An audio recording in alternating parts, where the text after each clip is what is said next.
Salamlar, hər birinizi xoş gördük bir daha. Əzizlərim, gözəllərim, bugün salamlarımı göndərəcəm Leyla Səfərəliyevaya.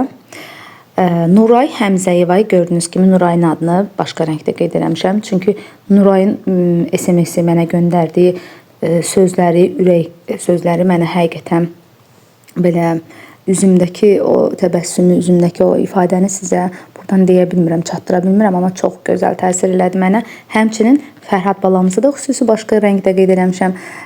Hər ikisinə xüsusi salamlarımı göndərirəm, təşəkkürlərimi bildirirəm.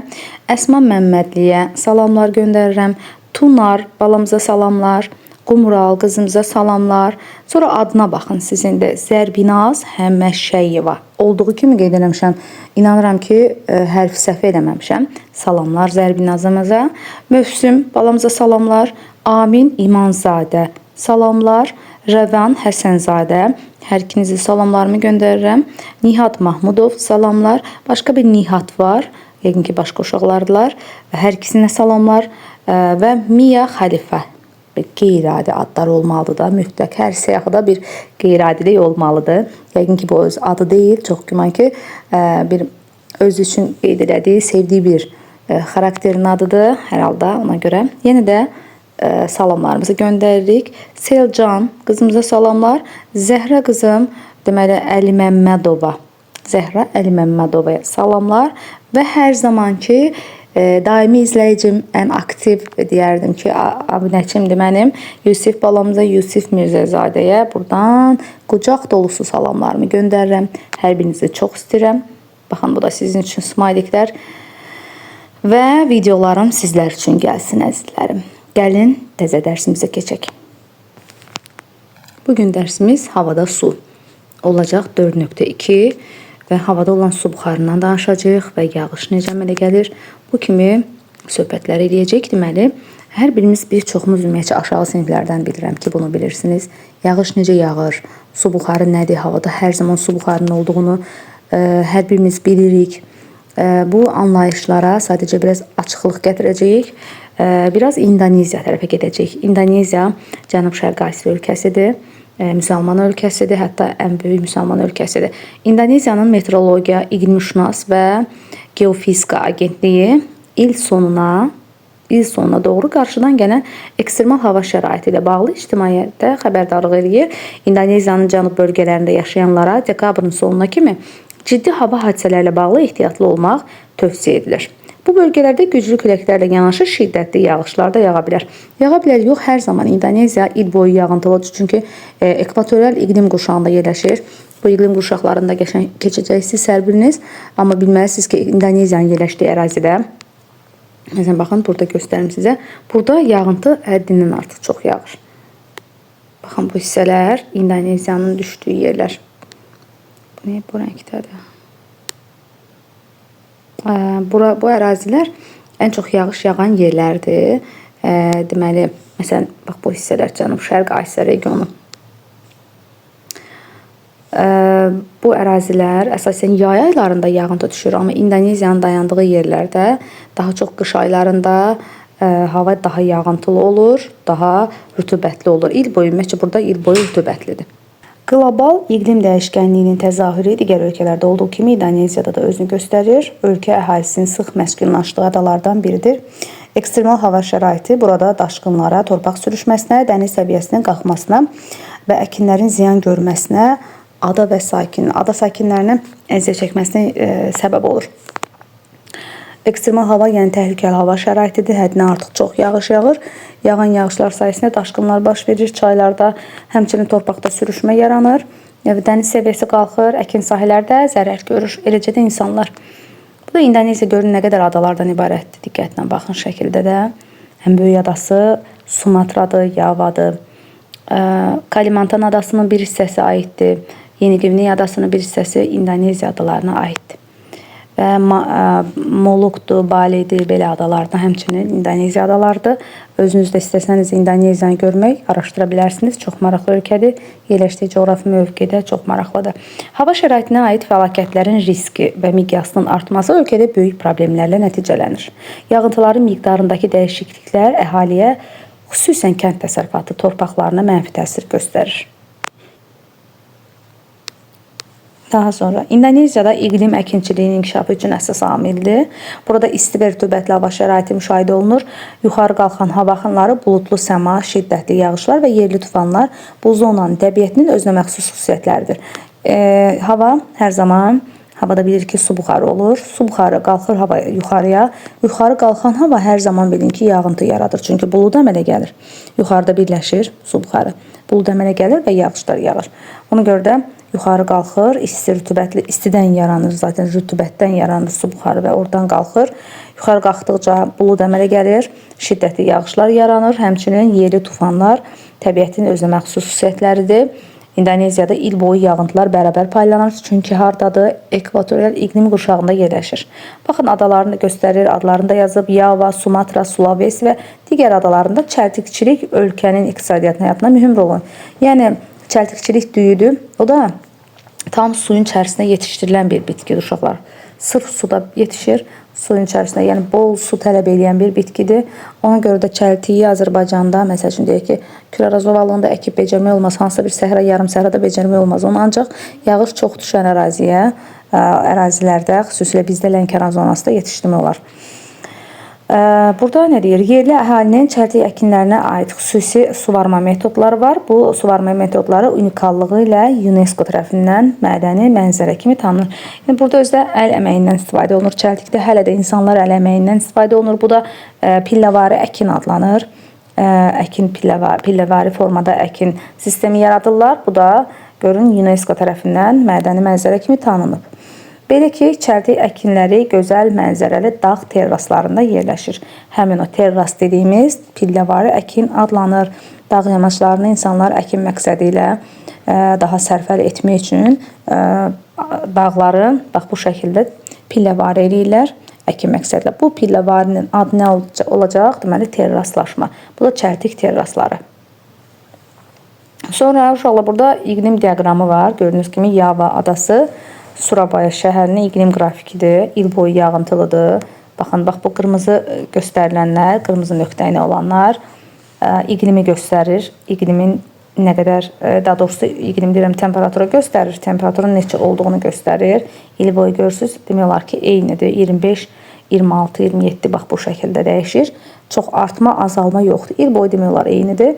Yağıntılarda da elə də çox fərq yoxdur. Yenə də həmçinin il boyu rütubət bərabərdir. Yağıntılar çoxdur. İl ərzində 2000 mm, 2500 hətta millimetr yağıntı düşə bilir il ərzində.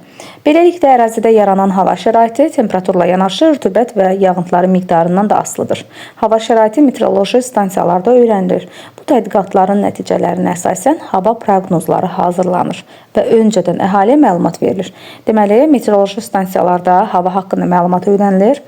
Tədqiqatların nəticəsi hava proqnozları. Bax, onun əsasında bax, hər birimizin telefonlarında görürsünüz ki, hava proqnozu var. Sabaha uyğun hər hansı bir işimiz varsa, dərhal ora müraciət edirik. Baxırıq, hava necə olacaq? Onu nəyin sayəsində edirlər? Təbii ki, meteoroloji stansiyalardan, onlar da meteoroloji peyklərdən öyrənirlər. Ümumdünya Hava Xidmət mərkəzləri var. Həmin məntəqələrdən öyrənilir və bir neçə gün, hətta bəzi mənbələrdən 15-20 günə qədər, yəni hava haqqında məlumat paylanıla bilir. Biz ayın necə keçəcəyini, həftənin necə keçəcəyini məhz oradan öyrənə bilərik. İndi isə gəlin tapşırıqlarımıza baxaq. Havada su. A şəklinə və mətnə əsasən suallara cavablandırın. Demək olar ki, suallar hamısı mətndən götürülmüşdür. Eyni cavabları verə bilərsiniz. Sizcə A şəklində verilən yer hansı məqsədlər üçün istifadə olunur? Şəkildə İndoneziyanın Meteorologiya, İqlimşünaslıq və Geofizika Agentliyinə aid bir zal göstərilib. Burada meteoroloji stansiyalarda hava şəraitinə dair toplanan məlumatlar təhlil edilərək hava haqqında proqnozlar hazırlanır. Dərc olunmuş mətnlə şəkil arasında hansı əlaqə görürsünüz? Təsvir edilən zalda verilən proqnozlar sayəsində insanlar hava şəraitinə aid məlumatlar alaraq gündəlik planlarını ona görə hazırlayırlar. B və C şəkillərinə əsasən suallara cavablandırın. İndoneziya hansı qitə və okeanlar arasında yerləşir? İndoneziya Cənub-Şərqi Asiya regionunda yerləşir. Region olaraq belə yazın. Yəni Asiya qitəsində Cənub-Şərqi Asiya regionunda okeanlar olaraq Sakit və Hind okeanlarının arasında yerləşir. Bax bu şəkildə yazın. Ölkənin coğrafi mövqeyini, onun hava şəraiti ilə hansı təsir ola bilər? Ölkənin hava şəraiti daha çox fiziki coğrafi mövqeyə ilə bağlıdır. Yəni yerləşdiyi coğrafi mövqedən asılıdır. İndoneziyanın ərazisi ekvator boyunca uzanan adalardan ibarət olduğundan günəş enerjisi daha çox qəbul edir. Bayaq dediyimiz kimi elə bir iqlimdə yerləşir, iqlim qurşağında yerləşir ki, il boyu həm yağıntılıdır, həm də günəşlidir. Yəni günəş enerjisi daha çox düşür. Buludlu havanın miqdarı daha çoxdur. Yağıntılar da ona görə orada çoxdur, gördü. Ona görə də burada rütubətli və yağıntılı hava şəraiti formalaşır. C şəklindəki hava şəraitinin xüsusiyyətləri haqqında nə deyə bilərsiniz? Buludlu şəkildə insanlar çətirdən istifadə edirlər deyə yağıntılı və rütubətli hava şəraiti müşahidə edilib deyə bilərik. İqlim dəyişikliyi nəticəsində İndoneziyada hansı hava hadisələri baş verə bilər? Dəniz səviyyəsi qalxa bilər. İndoneziya minlərlə adalardan ibarət arxipelaqdır. Arxipelaq ümumiyyətcə adalar qrupu deməkdir, tək ada yox. Arxipelaqlardır. Buna görə dəniz səviyyəsinin qalxması sahil boyu ərazilərin su altında qalmasına səbəb olar. Bu isə infrastrukturun dağılmasına, yəni binaların dağılmasına gətirib çıxara bilər. İqlim dəyişkənliyi İndoneziyada fırtınalar, qasırğalar, küləklər, yağış kimi təhlükəli hava hadisələrini gücləndirə bilər. Bu hadisələr də daşqınlara səbəb olur. İndoneziya ekvatorial meşələr təbii zonasında yerləşir, bayaq dedik və buna görə də dünyanın zəngin bitki heyvanlar aləminə malik ölkələrdən biridir. İqlim dəyişikliyi bu bitki və heyvanların məhv olmasına səbəb ola bilər. Yəni ora uyğun, o iqlimə uyğun bitki heyvanlar aləmi var. Hər hansı bir ərazidə yalnız İndoneziya olmasın, Azərbaycanda belə iqlim dəyişərsə, ona uyğun təbii zona formalaşacaq, ona uyğun bitki heyvanlar aləmi, landşaft formalaşacaq. Çünki məsələn indi hal-hazırda Bakı, Abşeron yarımadası yarım-səhra iqlimindədirsə, yarım-səhra landşaftındadırsa, yağışlar çox düşsə artıq bizdə də meşə formalaşa bilər və yaxud da başqa bir landşaft əmələ gələ bilər. Ona uyğun olaraq da başqa bitki heyvanlar aləmi yetişə bilər. Bunu soruşur uşaqlar. Xahiş edirəm diqqətli şəkildə suallara və izahlara diqqətlə qulaq asın, yazmaqla kifayətlənməyin. D və Y şəkillərinin əsasını sualları cavablandırın. D şəklində hündür ərazidə meşə təsvir olunmuşdu. Meşənin üzərində duman görünür. Sıx duman sayəsində meşədəki ağacların bir qismi görünmür. Y şəklində isə dağlıq ərazi yaradılmışdı. Piləvarı əkin təsvir edilmişdi. Bayaqlarda göstərdiyi o şəkilləri. Y şəklində hava şəraitinə aid nə deyə bilərsiniz? Y şəklində çəltik əkinləri təsvir edilmişdi. Çəltik əkinçiliyinin inkişafı üçün nə lazımdır? Çəltik, bol istilik və rütubət sevən bitkidir. Bu şəkildə də yazın. Çəltik, rütubət sevən bitkidir, istilik sevən bitkidir. Burada əkin sahələri geniş sahə tutması bu ərazinin rütubətlə zəngin. Yəni niyə görə orada çəltik əkinləri var? Çünki həmin ərazilər daha çox isti və rütubətli yerdir. Çəltik də buna tələbkar olduğu üçün məhz orada yetişdirilə bilir. F qrafikini təhlil edin. Maksimum minimum temperatur müşahidə olunduğu aylar. Burada qrafikdə maksimum temperatur yay aylarında, minimum isə qış aylarında müşahidə etdiyini görmək olur uşaqlar. Əsasən subekvatorial iqlim qurşağında yay ayları daha rütubətlidir, qış ayları daha quraqdır. Elə yerləri var ki, subekvatoriala düşür, elə ərazilər var ki, sırf ekvatorialdadır. Ən yüksək və ən aşağı temperatur arasında fərq nə üçün çox azdır? İndoneziyanın ərazisi ekvatorialda yerləşdiyi üçün bayaq dedik ki, ekvatorial iqlim qurşağında da eyni temperatur və rütubət alır. Yəni temperaturla rütubət arasında, yəni il boyu eyni temperatur, eyni dərəcədə də rütubət alır. Çox kiçik fərqlər var. Demək olar ki, fərq hiss olunmayacaq qədər, yəni azdır. Il boyu rütubətlidir. Ona görə il boyu isti və rütubətlidir. Ona görə də burada fərq azdır. Fərq nəyə görə az oldu? Ekvatorial iqlim qurşağında yerləşdiyi üçün. Nə üçün İndoneziyada yağıntılar çox düşür? Ölkənin yerləşdiyi coğrafi mövqeyidir. Ölkə ekvator xəttindən həm şimalda, həm cənubda yerləşir. Ona görə də hər iki tərəfdə yerləşən adaları olduğu üçün yağıntılar da həmin ərazilərə çox düşür. Qrafik əsasən orta illik temperaturu hesablayın. Bunlardır uşaqlar. Rəqəmləri yazmışam, bir daha oxuma ehtiyacı olmaz yəqin ki. Ümumiyyətcə orta illik deyəndə bunları toplayırsınız. Yəqin orasını hesablamamışam. Toplayın və 12'ye bölün. Yəni 24, 26, 27, 29 bunların hamısını toplayacaqsınız.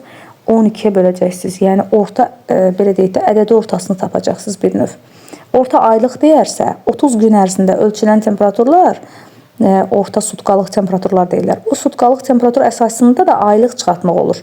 Sutka ərzində ölçdüyümüz orta sutkalıqlar toplanılıb bir ayın 30 gününə bölünür və yaxud da 31 dəfə ölçmə aparılıbsa 31'e bölünəcək. Onda olacaq orta aylıq temperatur. Burada il ərzində 12 ay var. Hər ay üçün orta deməli amplituda çıxardılıbdır 24, 26, 27 və o amplituda əsasən toplanılaraq orta illik temperatur amplitudunu hesablayıblar. Belə, inanıram ki, hər biriniz Dərsimizə diqqətlə qulaq asdınız. Hər şeyi anladınız. Nəydə, hansı suallarda çətinlik çəksəniz müraciət edə bilərsiniz. Sağ olun. Gələn dərsimizdə görüşmək ümidi ilə.